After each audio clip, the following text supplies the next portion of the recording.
Hey everybody, this is Jack Alwell with Non-Money Episode. Today we're going to have a little bit of fun. It's Friday, so I'm going to go on YouTube and look at some YouTube shorts on personal finance and see what we got.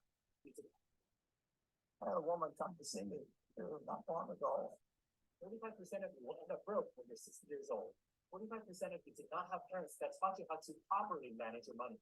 45% of you did not go to a school that taught you about money. 45% of you are putting your money into a savings account and letting your money depreciate over time. And 45% of you are not invested in the stock market. So what you need to do right now, if you're part of this 45%, open up a Roth IRA and start investing into an ETF like SPY. And if you do this, you'll take the first step of breaking the cycle of financial illiteracy.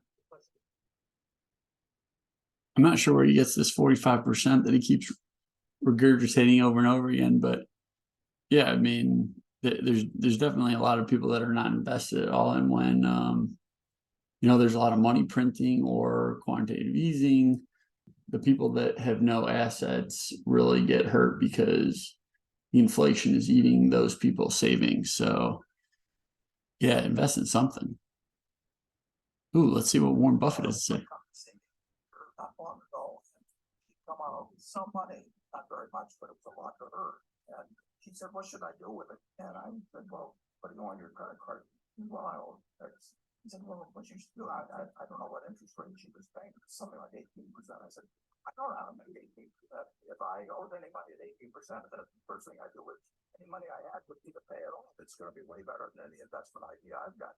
And then later on in the conversation, she talked about her daughter, and her daughter had $1,000 or $2,000 or something. And she said, "Well, what should I do with the girl's money?"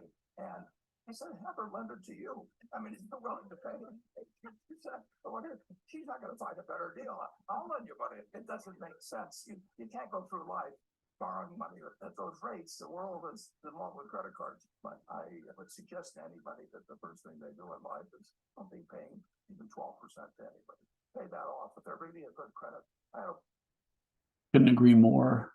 I know people have low interest rates on their mortgages in a lot of instances, but I think people forget that, it's not a guaranteed rate of return in like the stock market or if you lend it out.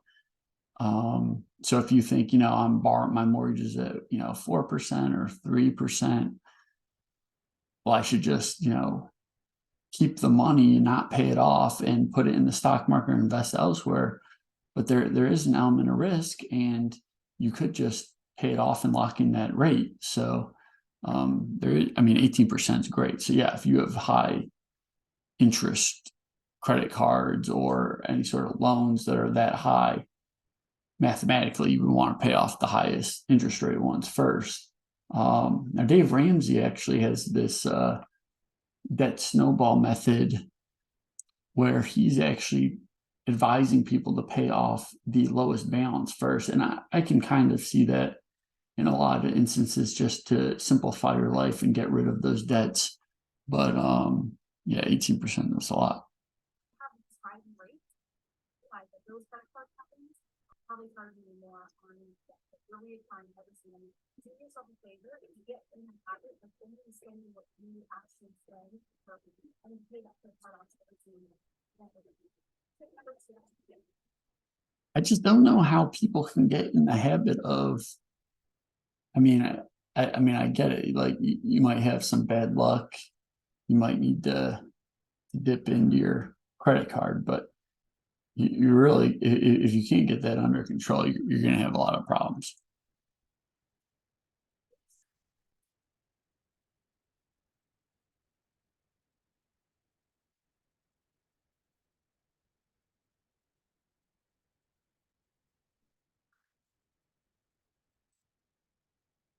I couldn't agree more. I've lost a job before. It's important to have savings, a buffer, an emergency fund, whatever you want to call it.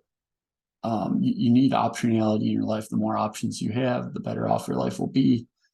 Whether that's with money or any other thing, having different, accounts in different countries or Yeah, just different options in different places, having more skills to be able to do different jobs. If you were to lose a job, optionality is good. Savings work for you. With higher interest rates, you can now get safer investments working for you. What does that mean? High yield savings accounts, bank CDs, you name it. They're now paying probably 2, 3, 4%. Secure your savings and let your savings work for you.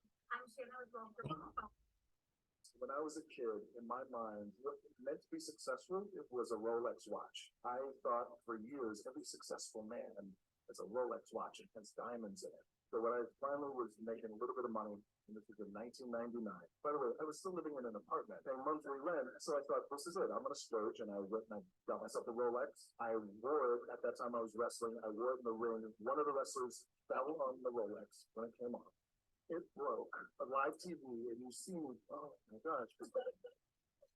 Anyway, I go backstage and I look at it. I'm heartbroken now. This is my thing. I remember immediately thinking, this is a sign, and I don't need it, and it wasn't like me at that time, and I never got anything like that.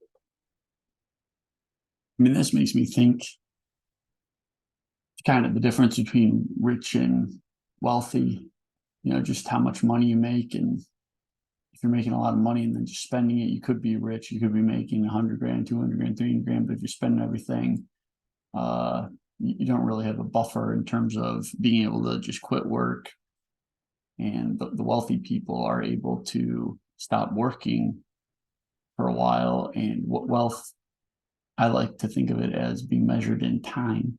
How much time would you be able to take off from like your normal job and still be able to function ordinarily? But what would you say was the best piece of financial advice or business advice you ever got in your long, lengthy career? When I was 7 and my brother was 5, she'd take us to the bank with her. That's where you would buy bonds. You actually buy the coupons every 6 months. You flip them off. She'd say to us, boys, never spend the principal, only the interest. I had no idea what she was talking about. That's all I do today. In my world, you never touch your principal. You adjust your spending habits, your gifts to charities, your use of capital based on how much you can generate from your portfolio. I view my portfolio and my trust and my position as a chicken on a hook dipping cash. Everything has to generate yield, whether it's a fixed income position or an equity. It has to, the only reason it can be in my wealth, generating capital back to me. So I'm always looking for a company that can help me with my problem of generating more yield. But what would I like this. Not touching the principal. It's good advice.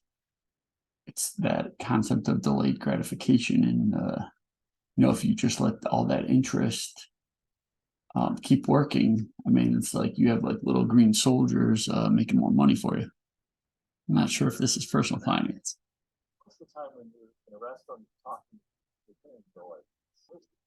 Okay. Well, that's what we got for today. I'll talk to you in the next episode.